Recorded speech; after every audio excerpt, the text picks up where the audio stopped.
हरे कृष्णा। अभी हमने last time कुछ बातों पर विवेचना की थी।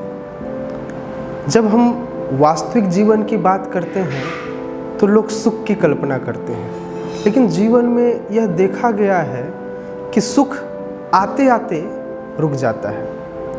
इसका एक मूल कारण क्रोध है। अब मैं आज इस क्रोध के ऊपर प्रकाश डालने के लिए आपको एक कथा सुनाता हूँ, जिस कथा में हम एक सामान्य घटना का चर्चा करेंगे। एक बार की बात है, एक बच्चा था जिसे बहुत क्रोध आता था और उसका क्रोध इतना ज़्यादा था कि उसकी वजह से सारे लोग परेशान रहते थे। कभी भी वह अपना आपा खोकर किसी को भी कुछ भी कह देता था। उसके क्रोध से इतने लोग परेशान थे कि किसी को उसकी गाली गलौज सहन नहीं होती थी। वह बातें करता रहता था, कभी किसी का सर फोड़ देता, कभी किसी का हाथ पैर तोड़ देता, कभी किसी का सामान फेंक देता, और इस तरह से कई घटनाएं हो रही थी। उसके पिताजी बहुत परेशान हुए। उसके पिताजी ने सोचा कुछ तो किया जाना चाहिए। तब उन्होंने अपने बेटे को कहा, बेटा अगर तुम्हें क्रोध आए तो मैं ये तुम्हें कुछ किल दे रहा हूँ। किल आप लोग को पता होगा, दीवार में ठोका जाता है।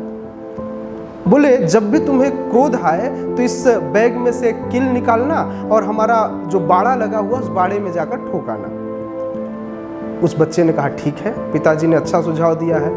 तो इस तरह से पहले दिन जब उसे क्रोध आया तो पहले दिन उसे लगभग 40 बार क्रोध आया और वह 40 किल ले जाकर उस बाड़े में ठोक कर आ गया। फिर उसने जब बाड़े में जाकर देखा, बोले 40 किल, मतलब मुझे इतना ज़्यादा क्रोध आता है। तो उसने उस पर थोड़ा कंट्रोल करना शुरू किया और उसे अगले दिन कुछ क्रोध कम आया। लेकिन इस तरह से जब कुछ दिन बीत गए तो उसके बैग में से जो किल थी जो पिताजी ने दी थी वो खत्म होने लगी। अब उसे लगा ये तो किल खत्म होने को है, तो उसने अपने क्रोध पर और कंट्रोल किया और कंट्रोल करते करते ऐसा हुआ कि एक दिन उसे कोई क्रोध नहीं आया। उसने अपने पिताजी को जाकर यह बात बताई। पिताजी प्रसन्न हुए, बोले तुमने बहुत अच्छा काम किया है। अब पिताजी ने उसे एक और सुझाव दिया, बेटा अब जब तुम्हें क्रोध, जिस दिन एक भी क्रोध ना आए, एक भी बार क्रोध ना आए, तो तुम जाना और उस बाड़े से उस कील को निकालकर वापस बैग में रख लेना। बच्चे ने ऐसा ही किया और एक दिन स्थिति ऐसी हुई कि सारे जो कील ठुके हुए थे बाड़े में, सारे कील उसने वापस बैग में डाल दिए। अब पिताजी के पास गया।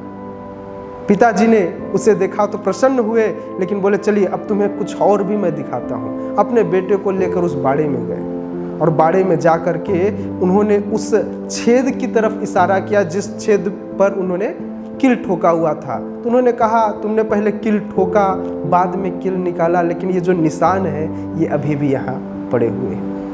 इससे एक बात तो समझ में आती है कि हमारे द्वारा क्रोध में किया गया जो कार्य है वह कहीं न कहीं वह अपना असर छोड़ जाता है। कई बार लोग में क्रोधित होने के बाद वो सॉरी बोलते हैं, माफ़ी मांग लेते हैं, लेकिन जब क्रोध में किया गया जो कार्य है वह कार्य कहीं न कहीं अपना असर छोड़ जाता है, अपने निशान छोड़ जाता है।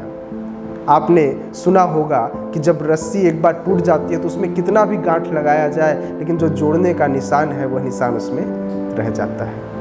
श्रीमद् भगवद गीता में भगवान कहते हैं क्या, क्रोधात् भवति सम्मोह, सम्मोहात् स्मृति विभ्रम, स्मृति भ्रंशांति बुद्धिनाशो, बुद्धिनाशात् विनश्यति। अर्थात जो क्रोध है उस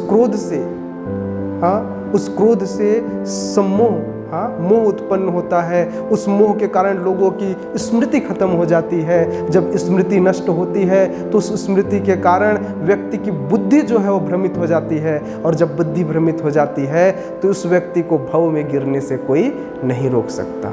अर्थात हमें क्या करना चाहिए, सदैव हमें इस बात पर ध्यान रखना चाहिए कि हमें क्रोध कब करना है कब नहीं। यदि क्रोध करना है तो उस क्रोध का सदुपयोग होना चाहिए, जैसा हनुमान जी ने किया था। ऐसा नहीं कि उस क्रोध के कारण अपना ही नहीं, अपने साथ साथ बाकी लोगों का भी नुकसान कर जाए। इसी तरह से हम आगे भी आपके सामने कुछ ऐसी रोचक कथाओं के साथ शास्त्रों के उपदेश को लाते रहेंगे। तब तक के लिए हरे कृष्णा।